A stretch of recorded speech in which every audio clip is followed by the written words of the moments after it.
ආයුබෝවන් කියලා ඔයාලව අදත් පිළිගන්නවා තිසරු ලක්ෂාන් YouTube නාලිකාවත් එක්ක. අද මම සාකච්ඡා කරන්න යන ගැටලුව තමයි ඉඩමක් විකිණීමේදී පෙර ගිවිසගත් පරිදි තැරැව්කරුවෙකුට ඉඩමේ වටිනාකමින් 2%ක කොමිස් මුදලක් ගෙවීමට සිදු විය. ගෙවන ලද කොමිස් මුදල රුපියල් 1,50,000ක් නම් ඉඩමේ වටිනාකම සොයන්න. එතකොට අද මම සාකච්ඡා කරන ගැටලුව තමයි මේක. වෙනද වගේ මම ඔයාලකින් ඉල්ලන්න කැමති මම උගන්වන විදිය හොඳයි නම් සහ ඔයාලට තේරෙනවා නම් මගේ YouTube channel එක subscribe කරලා මට උදව්වක් කරන්න. එහෙනම් අපි බලමු මේ ගැටලුව විසඳන්නේ කොහොමද කියලා. දැන් මේ ගැටලුව දිහා බැලුවොත් මේක ඉතාමත්ම සරල ගැටලුවක්. මේ ප්‍රශ්නෙන් අපෙන් අහන්නේ මේ ගැටලුවේ සඳහන් වන ඉඩමේ වටිනාකම කීයද කියලා. මේ ගැටලුවේ ඉතාමත් වැදගත් දත්ත දෙකක් තියෙනවා. පළවෙනි එක තමයි ඉඩමේ වටිනාකමින් 2%ක් තැරැව්කාරයාට කොමිස් වශයෙන් දෙනවා.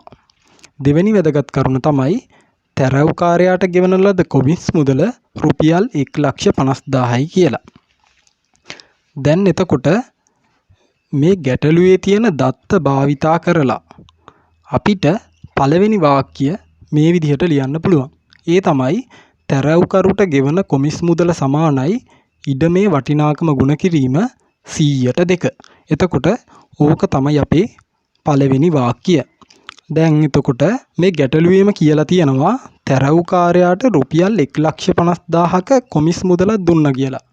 එතකොට දැන් මේ තැරැව්කාරයාට දුන්න මේ රුපියල් 1,50,000ක මුදල සමාන වෙන්න ඕනේ නේද ඉඩමේ වටිනාකමෙන් 100ට 2 මුදලකට. ඒකට හේතුව තමයි මේ ගැටලුවේම කියලා තියෙනවා ඉඩමේ වටිනාකමෙන් 100ට 2 මුදලක් තමයි තැරැව්කාරයාට කොමිස් වශයෙන් දුන්නේ කියලා. ඒත් එක්කම කියලා තියෙනවා කොමිස් මුදල රුපියල් 1,50,000යි කියලා. එහෙමනම් අපිට දෙවෙනි වාක්‍ය විදිහට මේ වගේ ප්‍රකාශනයක් ගන්න පුළුවන්. ඒ තමයි 1,50,000 සමානයි ඉඩමේ වටිනාකම ගුණ කිරීම 100ට 2. දැන් මේ ප්‍රකාශනය සුළු කරාට පස්සේ අපිට ඉඩමේ වටිනාකම ගන්න පුළුවන්. එතකොට අපිට මෙන්න මේ විදිහට මේ ප්‍රකාශනය සුළු කරන්න පුළුවන්. 1,50,000 සමානයි ඉඩමේ වටිනාකම ගුණ කිරීම 2 බෙදීම 100. ඔය 100ට 2 කියන එක 2 බෙදීම 100 කියලා අපිට ලියන්න පුළුවන්. දැන් එතකොට මේ ප්‍රකාශනය සුළු කරද්දී ඉඩමේ වටිනාකම කියන එක දකුණු පැත්තේ, ඒ කියන්නේ සමාන කිරීමෙන් දකුණු පැත්තේ තනි කරගන්න ඕන. එතකොට අපිට මෙන්න මේ 2 බෙදීම 100 කියන එක සමාන කිරීමේ වම් පැත්තට අරගෙන යන්න ඕන.